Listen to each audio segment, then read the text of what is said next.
우리 한 가정에 애가 생겼다라는 말은 새 생명의 잉태를 의미합니다. 그 아이가 생김으로 말미암아 우리 가정 전체가 다 변화를 맛봐요. 우리 우선은 아이를 가진 엄마는 몸의 변화를 맛보게 돼요. 우리 입덧을 심하게 하든지 몸이 무거워지든지, 그리고 계속해서 아이가 자라면서 뱃속에서 크고 작은 신호들을 보내는데 너무 신기합니다. 그래서 기쁨으로 보내다가도 아이가 아직 나오지 않았기 때문에 뜻모를 두려움도 사실은 있습니다. 그러면서 밥은 또 얼마나 많이 먹는지 몰라요. 평소보다 더 많이 먹는 남편을 닥달하죠. 내가 먹고 싶은 게 아니고 아이가 먹고 싶어 해. 그러면서 겨울에도 딸기를, 요즘은 겨울에 딸기도 잘 나오더만, 그러면서 우리 한 가정의 변화, 수많은 변화들, 그러면서 그 가정에 영적이고 육적이고 심리적이고 정신적인 어떤 변화를 맛봅니다. 그 수많은 변화 속에 새로운 생명을 기다리는 그 부부의, 또 그 가정의, 가족의 기쁨이, 행복이 있습니다. 다르지 않습니다. 신앙이 생겼다라는 말의 의미는 우리가 종교적으로 어떤 예배를 참여하고 좀 어떤 거를 배우고 알아간다는 그런 의미가 아니에요. 우리가 예수 그리스도 안에서 신앙이 생겼다라는 것은 그 생명이 우리 가운데 깃든 겁니다. 그래서 우리의 삶의 변화가 시작돼요. 나도 모르게 예배가 기뻐져요. 그리고 예배하는 내내 하나님이 우리 가운데 부어주시는 눈물을 흘리기도 합니다. 말씀을 들으면서 행복해요. 그러면서 삶의 크고 작은 변화를 맛봅니다. 신앙이 생겼다라는 것은 우리가 영적인 세계에 눈을 연 겁니다. 예전에는 눈에 보이는 육적인 것들만 보고 판단했다면 이제는 눈에 보이지 않는 영적인 감각들이 우리 가운데 살아나요. 우리 아이들도 태어나면 곧바로 이 손가락으로 음식을 입에 못 넣어요. 눈으로 들어갔다가 어디로 들어갔다 그러다가 간신히 이걸 맞춰서 먹어요. 네, 저만 애 키운 것 같습니다. 여러분의 표정은 무슨 얘기하나? 그러면서 육적인 어떤 감각이 생기듯이 우리가 영의 눈이 열리기 시작하면 곧바로는 아니에요. 그렇지만 우리 안에 영적인 감각이 생깁니다. 영적인 걸 보게 되고, 영적인 걸 듣게 되고, 영적인 것을 깨닫게 되고, 그리고 담게 되고, 보게 되고, 온전히 믿고 따르면서 전 인격적인 변화를 맛보게 되는 줄 믿습니다. 이것을 기독교 용어로 회심이라고 얘기해요. 회심은 곧 변화입니다. 중생이라고도 얘기하고 born again이라고 얘기도 합니다. 내가 스스로 되는 것이 아니에요. 이 회심은 성령의 은혜고 역사입니다. 그렇게 우리가 영적인 삶을 살아가요. 여러분 그거 아십니까? 이 예배의 자리도요, 영적인 삶이에요. 기도하게 되고 말씀이 들리게 되고 깨닫게 되고, 그러면서 하나님과 소통하는 법을 알아가게 되고, 우리 안에는 신앙의 새로운 언어들이 생기고 내 삶을 진지하게 바라보는, 그러면서 내 삶 안에 한 번도 없었던 어떠한 영적인 실천도 우리 가운데 있게 됩니다. 그러면서 영적인 감각이 더 살아나요. 이것이 영의 세계라고 이야기하고 영적으로 산다라고 이야기합니다. 그렇게 되면 이제 우리는 하나님의 살아계심을 우리의 삶 가운데 느끼게 되고 경험하게 되고, 기도가 응답되어지기도 하고, 또 아팠던 몸이 낫기도 하고, 어떤 인생의 문제들이 풀려지기도 하고, 삶의 우여곡절을 뛰어넘기도 합니다. 그러면서 그 주님을 만나요. 여기서 그치지 않습니다. 내가 가지고 있었던, 그리고 내가 만났던 그 영적인 실체, 주님을 전하고 싶은 거예요. 눈에 보이진 않지만 그분이 나를 건졌고, 그분이 나를 살렸고, 그분이 나를 이끌어 주셨던 그 삶을 나의 너무나 소중한 친구에게, 가족에게, 또한 이웃에게 전하고 싶습니다. 사실은 우리가 2026년 도전하고 있는 400에 800은 숫자 모이자는 게 아니에요. 만약에 그렇게 생각한다면 큰 오해입니다. 한 영혼에 대한 사랑이고 한 영혼에 대한 존귀함을 표현하는 거예요. 내가 한 영혼에 대해서 그렇게 존귀하게, 그리고 사랑을 표현하고 주께로 이끌기를 노력하면서 한 영혼에 집중할 때 쉽지 않거든요. 그러면서 우리는 내 영혼을 바라보게 돼요. 아, 가망 없었던 나를 하나님이 이렇게 사랑하셨구나. 그리고 나를 여기까지 인도하셨구나. 그래서 내가 이렇게 사는구나.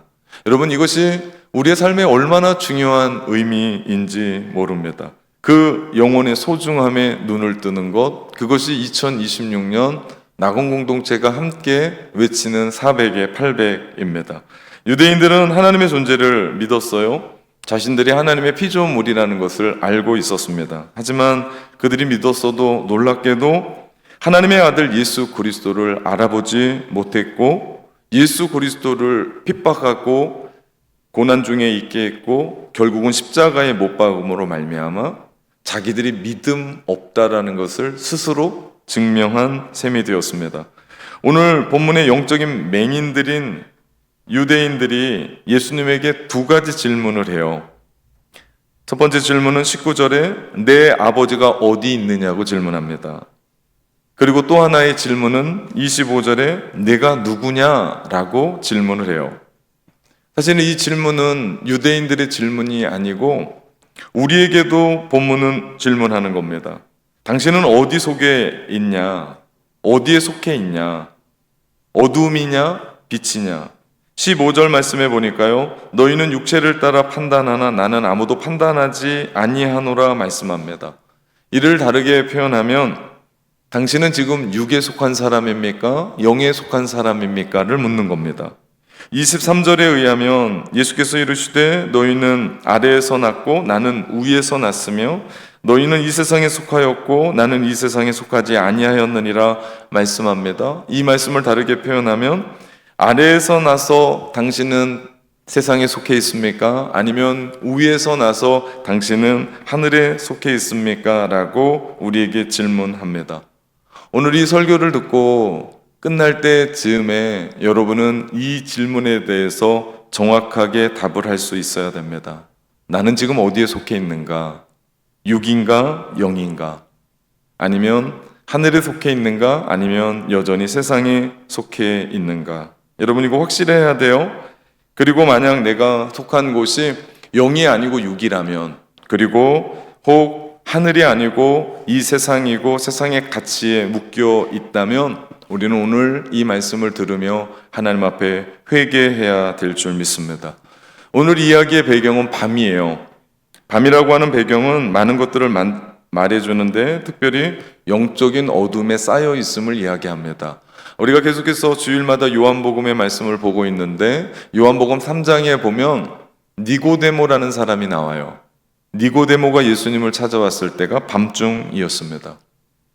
이것을 이야기하는 부분은 그가 영적으로 어둠에 쌓여 있다라는 것을 보여주는 단면입니다. 그때 예수님은 니고데모에게 위로부터 나지 아니하면 꼭 거듭나지 않으면 성령으로 다시 태어나지 않으면 내가 하나님의 나라를 볼 수도 없고 하나님의 나라에 들어갈 수도 없다라고 말씀하셨습니다. 그런데 오늘 예수님은 요한복음 8장에서는 그들이 아래에 선하고 세상에 속해 있기 때문에 위에 선하고 하늘에 속하 계신 예수님을 알아보지 못했다라고 말씀합니다. 믿음은 소속을 옮기고 주인을 바꾸는 거예요. 우리가 믿음으로 성령 안에서 거듭나면, 본 어게인 하면, 중생을 경험하면 우리가 변화가 되는데 제일 먼저는 우리에는 소속이 변화가 돼요. 세상에 소속되었던 우리가 예수님을 믿고 나서 회심하게 되면 우리의 소속은 하나님의 나라가 돼요. 우리의 주인은 예전에 예수 믿기 전에는 마귀가 주인이었어요. 그래서 내가 하고 싶은 대로 살았습니다. 내가 주인이었죠. 그러다가 이제는 회심하면서 우리의 주인이 바뀌었어요. 예수 그리스도로 바뀌었습니다. 이것을 우리는 회심이라고 얘기합니다. 그 회심한 사람은 생각이 바뀌어요. 가치관이 바뀝니다. 세상을 바라보는 눈, 이것을 세계관이라고 얘기하는데 그 세계관이 바뀝니다. 그러면서 예전에 내가 생각했었던 그 해석이 달라지고 내가 지금 세상을 바라보고 정치를 바라보고 경제를 바라보고 오늘을 바라보는 그 삶의 눈이 바뀝니다. 전 여러분에게 진지하게 묻고 싶은 게 있어요. 여러분은 예수님을 믿고 무엇이 어떻게 바뀌었습니까? 저는 그 누군가에게 당신은 신앙생활 몇 년 하셨습니까? 라고 묻지 않습니다. 그거 별거 아니더라고요. 50년 믿었는데 변하지 않는 걸 보면 그거 별거 아니더라고요. 그런데 몇 달 믿었는데 하나님의 말씀으로 진지하게 그의 삶을 이루어가는 거 보니까 그게 진짜더라고요. 그래서 저의 질문이 바뀌었습니다. 여러분은 예수님을 믿고 나서 무엇이 어떻게 바뀌었습니까? 내 기준의 관점, 내가 인생을 바라보고 누군가를 판단하면 안 되겠는데 내가 판단하는 기준, 그리고 인생의 의미와 가치가 어떻게 바뀌었는지. 예전에는 내가 돈 사랑했고 힘 사랑했고 쾌락 사랑했던 사람이었어요.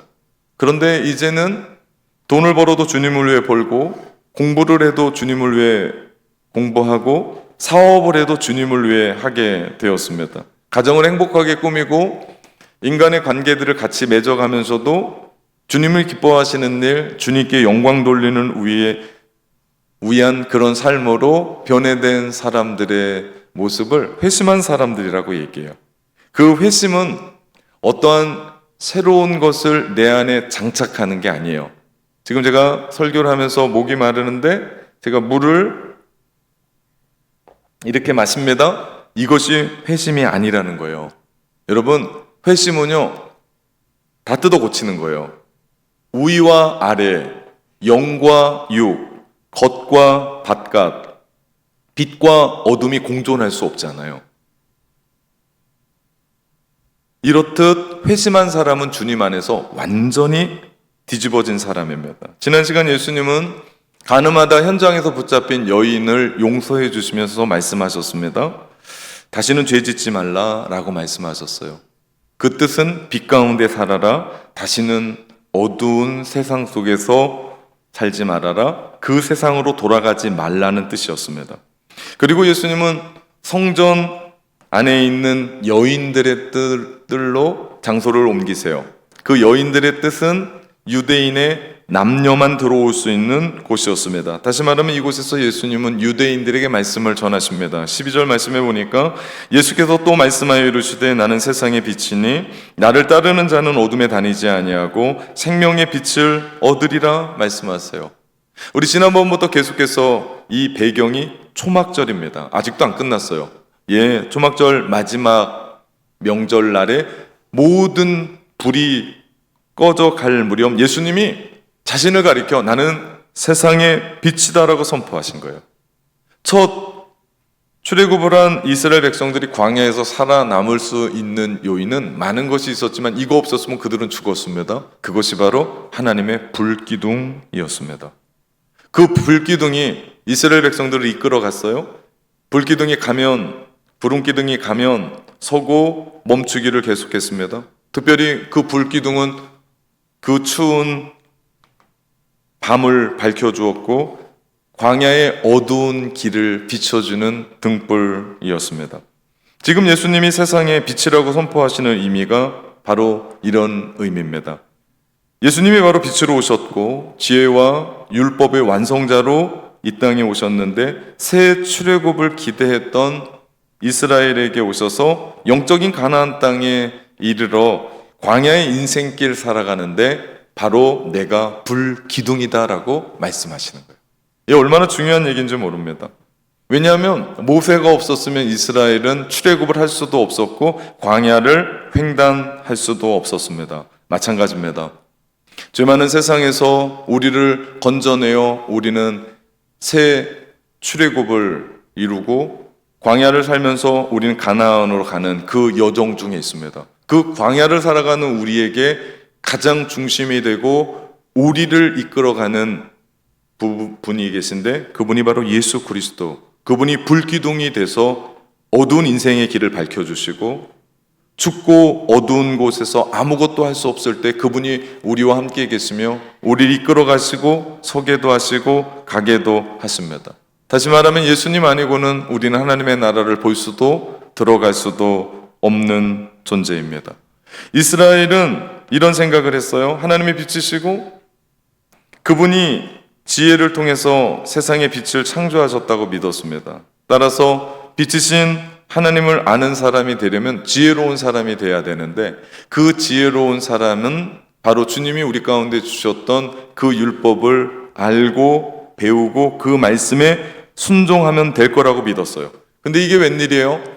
하나님이 주셨던 그 율법을 열심히 탐구하고 열심히 읽고 심지어는 암송까지 다 했고 순종하며 산다고 이야기하는데, 빛으로 오신 예수 그리스도를 모를 뿐만 아니라 배척했고 그분을 죽이기까지 했습니다. 정말 이상한 일이에요. 아이러니한 일입니다. 아니, 어떻게 이럴 수가 있을까요? 이유가 있습니다. 그것은 그들 안에 있는 어둠 때문입니다. 아니, 교회 다니는 사람이 어떻게 그럴 수가 있어요? 아니, 목사가 어떻게 그럴 수가 있습니까? 아니, 그렇게 오랫동안 신앙생활한 직분자가 어떻게 그럴 수 있습니까? 그럴 수 있습니다. 왜 그렇습니까? 그 안에 있는 어둠 때문입니다. 어둠은 사망이에요. 다른 말로 말하면 결핍, 무지, 무질서, 불화, 다툼이라고 얘기할 수 있습니다. 그렇기 때문에 어둠은 빛과 전혀 달라요. 죽음은 생명과 전혀 달라요. 우리가 알듯이 빛과 생명은 충만함입니다. 알미입니다. 질서입니다. 조화입니다. 평화입니다. 안식입니다. 어둠과 빛, 생명과 죽음은 전혀 다른 것입니다. 우리가 사는 세상은 어떻습니까? 세상이 어둡습니까? 육의 눈으로 보면요, 세상처럼 밝은 데가 없어요. 곳곳에 가로등이 있습니다. 네온사인 화려합니다. 조명들, 그리고 아파트 보면 전부 다 불이 켜져 있죠. 24시간 어두운 세상이 아니에요. 어떻게 보면 여러분이 가지고 있는 그 황금으로 찬란하게 빛나고 있을지 모릅니다. 그러나 예수님이 보시는 세상은 지금 캄캄한 어둠이고 칠흑과 같은 죽음의 문화고 황폐할 뿐입니다. 그렇다면 어떻게 하면 어둠을 벗고 빛으로 나갈 수 있을까요?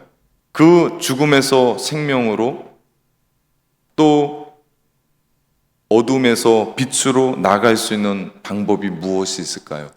예수님이 말씀하시는 답은 심플합니다. 간단합니다. 주님 우리 가운데 말씀하십니다. 나를 따르라. 이 방법밖에 없어요. 그래서 여러분은 오늘 이 3부 예배에 나를 따르기 위해서, 주님 따르기 위해서 이 자리에 예배하러 온 줄 믿습니다. 이 나를 따르라라고 하는 이 따르다의 문법적인 부분은요, 현재 시제인데, 이 뜻은 지속적으로 계속해서, 어두움을 벗어날 수 있는 길은 빛의 주님을 계속해서 바라보고 앙망하고 따라갈 수밖에 없어요. 다른 방법, 지름길이 있으면 저도 여러분에게 그거 가르쳐 주고 싶은데, 영적인 원리는 계속해서 그분만 따라가는 거예요. 마라톤 선수가 42.195km를 달려가면서 정말 중요한 것은 어떤 때는 빠르고 어떤 때는 늦는 게 아니라 그 속도를 그대로 페이스를 유지하면서 끝까지 갈아가는 게 가장 중요한 관건이라고 얘기해요. 믿음의 신앙도 역시 마찬가지입니다. 우리가 어떨 땐 빨리 가고 어떨 땐 뒤처지고가 아니라 정말 그 믿음의 페이스를 그대로 함께 해가면서 주님 끝까지 따라가면서 순종하는 거예요. 저는 우리 교회 온 지 3년여, 그러면서 참 많은 분들이 등록을 하고 계신데 전 그분들 만나면서 잊지 않고 하는 일이 있습니다. 천천히 가십시오. 조바심을 갖지 마십시오. 천천히 예배자가 되십시오. 예배자가 돼서 그 말씀을 듣고 그 말씀 한 걸음 한 걸음 따라오십시오. 그분이 누구든, 그분이 장로님이든 그분이 권사님이든 그분이 이제 예수를 믿는 처음 성도든. 우리 2부 예배 때 오늘 등록한 성도님이 계신데 50이 넘으신 분이에요. 근데 교회를 한 번도 안 가보셨대요. 사장님이신데 교회를 한 번도, 전 그런 분은 처음 봅니다. 수많은 새가족을 만났는데, 아니 좀 어리면 괜찮은데 제가 그래서 물었습니다. 혹시 교회에서 먹을 거 안 주더냐고. 그런 친구도 없었던 그런 분을 한 권사님이 길거리 전도하면서 그 가게에 들어가서 열심히 전도해서 모시고 온 거예요. 정말 놀라운 건 제가 그분이 오늘 처음 온 줄 알았는데 벌써 3번째 왔대요. 그런데 교회 문턱을 못 넘었대요. 현관문을 못 넘었대요. 교회 오라고 해서 왔는데 못 들어오겠더래요. 근데 이번에는 그 강한 권사님의 손을 우악스러워요. 붙잡고 들어오신 거예요. 그분 솔직하시더라고요. 예배가 어떠셨습니까? 그랬더니 잘 모르겠대요. 맞다고 그랬습니다. 잘 모르는 게 당연하다고 얘기했습니다. 제가 천천히 가시라고 얘기했습니다. 우리 역시도 마찬가지예요. 내가 좀 뭔가 안다고, 내가 직분자라고 막 달리면 안 돼요. 우리의 페이스에 맞게 천천히, 그렇지만 주님 바라보면서 시선 놓치면 안 돼요. 채널 고정해야 돼요. 그리고 끝까지 주님 따라가며 순종하며 달려갈 때 우리는 생명을 얻게 되는 줄 믿습니다. 유대인들에게 예수님이 나는 생명의 빛이라고 선포하자 이번에도 유대인들이 딴지를 걸었어요. 증거를 대라. 당신이 참 생명이라고 하는 증거를 내라고 이야기합니다. 그러자 주님이 먼저 그들에게 증거를 댑니다. 14절 예수께서 대답하여 이르시되 내가 나를 외어 증언하여도 내 증언이 참되니 나는 내가 어디에서 오며 어디로 가는 줄 알거니와 너희는 내가 어디에서 오며 어디로 가는 줄을 알지 못하느니라고 말씀하세요. 예수님이 말씀하시는 내가 어디에서 와서 어디로 가는지를 안다라고 말씀하시는데 주님이 뭐라는 걸까요? 두 가지를 말씀드릴 수 있는데 하나는 자신의 소속을 주님은 아세요. 다시 말하면 주님이 어디에서 왔는지 아버지 품에서 오셨어요. 하늘나라에서 오셨어요. 하나님의 나라에서 오셨어요. 그래서 그분은 그 모든 사명을 마치시고 다시 하늘나라로 아버지 품으로 돌아가십니다.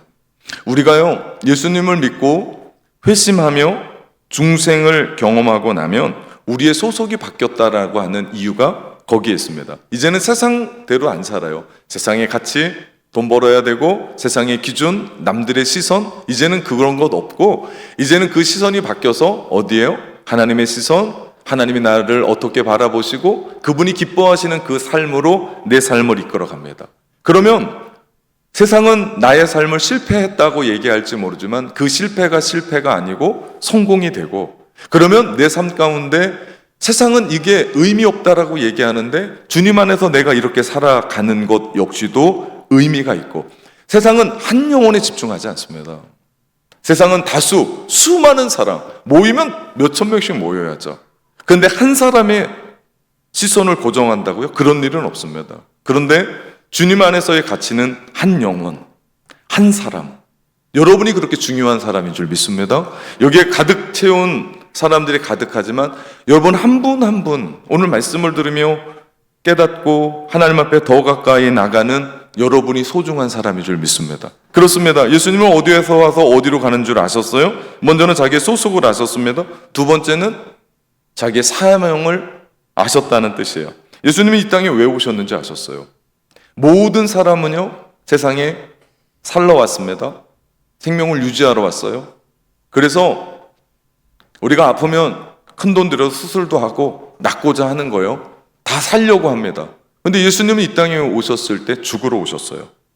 무슨 얘기입니까? 하나님의 뜻은 인류를 구원하는 일인데 인류의 죄를 담당해야 되는데 모든 사람이 죄를 범하여서 하나님의 영광에 이르지 못했습니다. 그러니 그것을 감당할 수 있는 사람이 아무도 없는 거예요. 그 죄를 담당할 수 있는 사람은 죄가 없어야 돼요. 전능해야 돼요. 그분은 누구밖에 없어요? 하나님밖에 없어요. 그래서 그분이 인간의 몸을 입고 이 땅 가운데 오셔서 우리를 위해 십자가에서 죽으셨습니다. 예수님은 하나님의 아들이시고 하나님의 대리자이자 대표로 하나님 자신이었습니다. 그래서 이 땅 가운데 오셔서 예수님 말씀하시는 거예요. 나는 어디에서 와서 어디로 가는 줄 안다. 여러분 이건 철학자의 질문이 아니고 믿음의 사람들, 특별히 예수 그리스도로 말미암아 성령으로 거듭난 회심한 하나님의 사람들은 내가 어디에서 와서 어디로 가는 사람인 줄 믿습니다. 그럼 흔들리지 않아요. 인생 방황하지 않습니다. 내가 누구인지 모르기 때문에 학생들은 공부 안 하는 거예요. 내가 누구인지 모르기 때문에 믿음의 사람들도 세상에서 그냥 막 사는 거예요. 그러나 내가 어디에서 와서 어디로 가는 줄을 안다면 이게 회심한 사람 아닙니까? 이게 믿음의 사람들 아니에요? 그들은 주님을 앙망하며 주님만 바라보며 주님의 뜻대로 주님 안에서 하나님의 나라를 살아가게 되는 줄 믿습니다. 그렇다면 왜 사람들이 예수님을 알아보지 못할까요? 이유가 있습니다. 그것은 자신들이 기대하는 것만 기다렸기 때문이에요. 그 기대라는 것이 성경에 근거하지 않고 시대에 맞게 구했어요. 나의 갈급함에, 나의 급급함, 필요한 것에 급급했기 때문에 예수님을 볼 수가 없었습니다. 이에 대해서 예수님이 이렇게 말씀하세요. 15절, 너희는 육체를 따라 판단하나 나는 아무도 판단하지 아니하노라. 여기에서 육체는 몸이 아니에요. 육체적인 기준, 세상적인 가치를 얘기합니다. 너희가 세상적인 기준으로 나를 바라보기 때문에 위에 있고 하늘에 있고 영적인 나를 발견할 수 없다는 거예요. 다시 말하면 영적으로 맹인이었습니다. 영적인 눈이 없었기 때문에 예수님을 볼 수가 없었고, 그래서 그들이 최종 결단합니다. 판결을 내려요. 뭐라고? 당신은 가짜요. 당신은 메시아가 아니요 하면서 십자가에 못 박은 겁니다. 하지만 예수님은 아무런 가망도 없는 것처럼 우리를 판단하지 않는다고 말씀하세요. 이유가 있습니다. 예수님의 심판은 최종이에요. 그분이 안 된다면 끝이에요. 그분이 열면 닫을 자가 없고 그분이 닫으면 열 자가 없어요. 그래서 그분은 심판을 유보하세요. 왜요? 그게 하나님의 뜻이었기 때문에. 하나님의 뜻이 무엇이었습니까? 여기에 있는 그 사람이 돈이 있든 없든 힘이 있든 없든 잘났든 못났든 아무런 상관없이 여러분 한 사람은 하나님 안에서 존귀한 사람이고 여러분 한 사람 한 사람은 하나님의 형상으로 만들어진 귀한 사람이기 때문에 하나님이 여러분을 구원하고 싶은 거예요. 그러니 예수 그리스도가 임의로 자기의 판단으로 아니다라고 얘기할 수 없는 거예요. 선을 그을 수 없는 거예요. 제껴 버릴 수가 없는 거예요. 왜? 여러분 한 분 한 분을, 세상에 한 분 한 분을 여러분이 지금 기도하고 마음에 품는 전도 대상자를 주님이 사랑하셨기 때문에. 이것이 아버지의 마음이에요. 그래서 예수 그리스도를 이 땅에 보내셨어요. 하나뿐이 없는 예수 그리스도 아들을 보내셔서 이 땅에서 그분을 십자가에 못 박히시고 죽게 하시고 우리를 사셨어요. 그러니 영적인 눈으로 바라보지 않으면 그 주님이 하시는 일이 바보 같아요. 주님이 하시는 일이 말도 안 돼요. 모든 세상의 종교는 인간이 신을 위해 죽지 신이 인간을 위해 죽는 종교를 보셨습니까? 기독교밖에 없어요.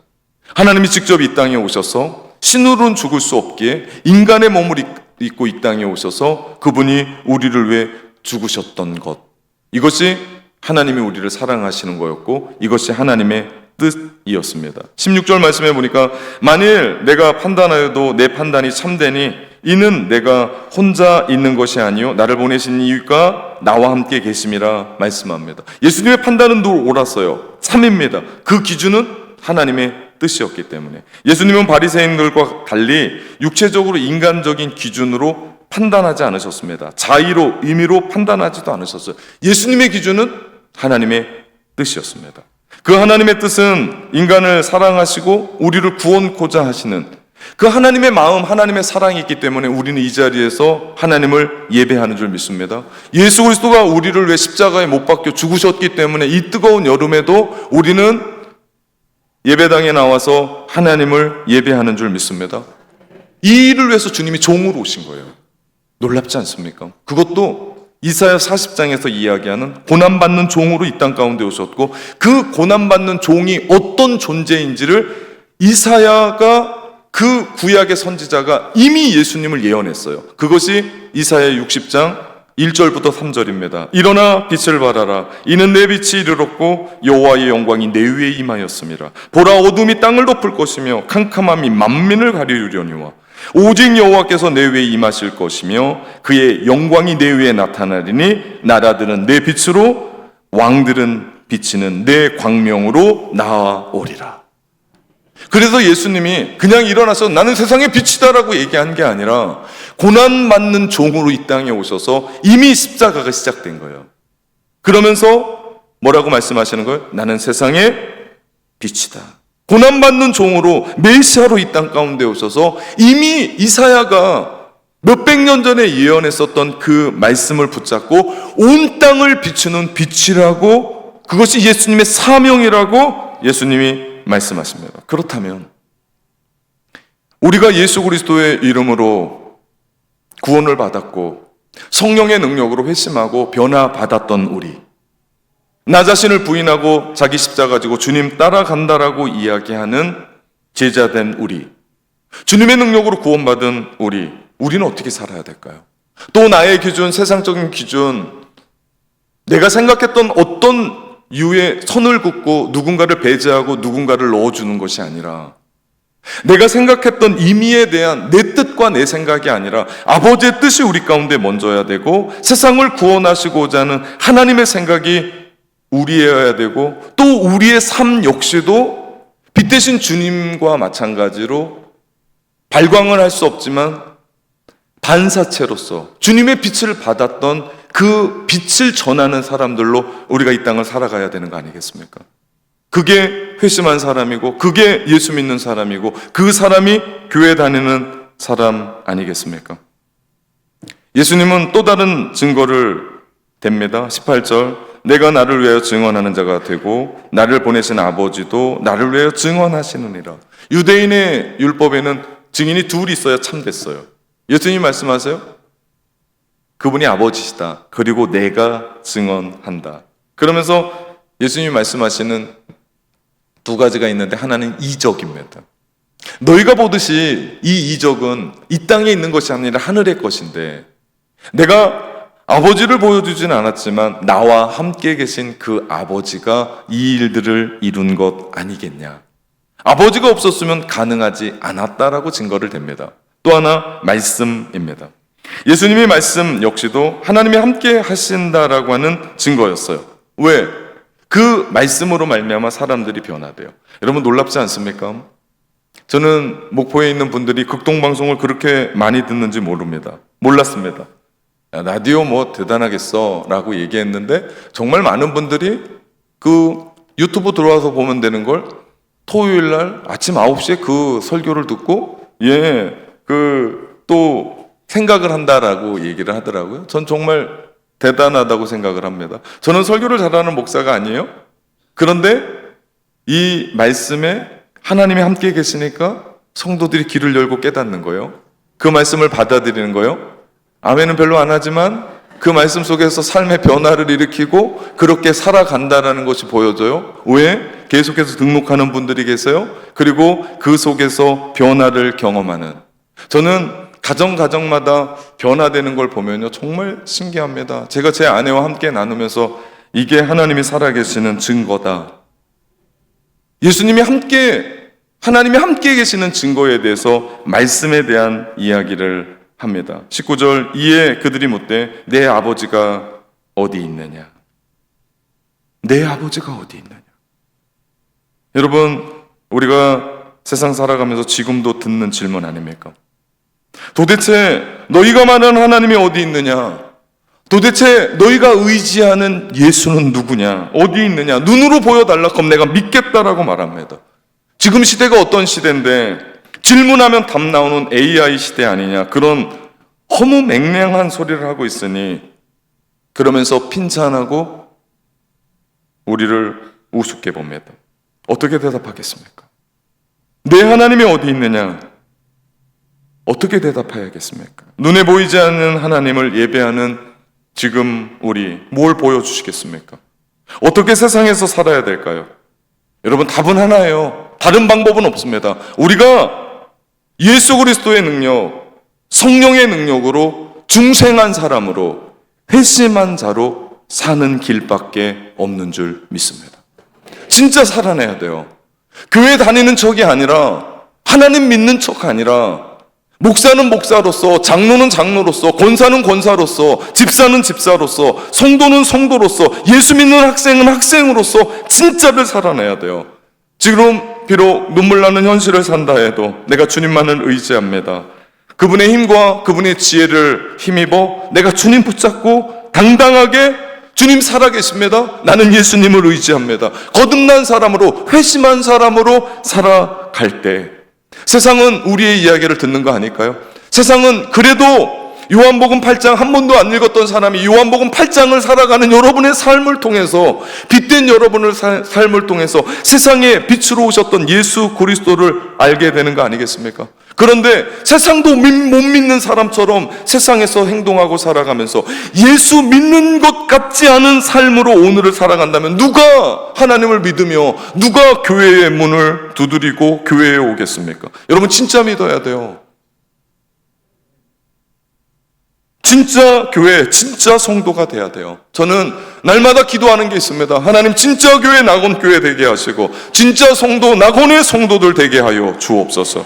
내 아버지가 어디 있느냐? 세상 사람들은 우리에게 물을 때마다 우리는 주님 닮은 빛의 삶으로 대답해야 돼요. 일상을 하나님의 나라로 살아가야 됩니다. 그렇게 살아가는 사람, 회심한 사람이고, 그렇게 살아가는 사람, 신앙을 가진 사람이고, 그렇게 살아가는 사람, 예수 믿고 변화된 사람인 줄 믿습니다. 이제 우리가 결단해야 돼요. 우리가 빛을 선택하면 세상은 우리를 환영하지 않을 겁니다. 미워할 겁니다. 분명한 사실이에요. 하지만 우리가 빛을 선택할 때 하나님은 당신의 때에 따라 우리를 인도하실 겁니다. 우리를 건지실 겁니다. 우리를 지키실 겁니다. 우리를 회복시킬 겁니다. 우리를 일으켜 주실 줄 믿습니다. 더 사랑하실 겁니다. 그런 자마다 고백하는 고백이 있습니다. 내 눈 주의 영광을 보네.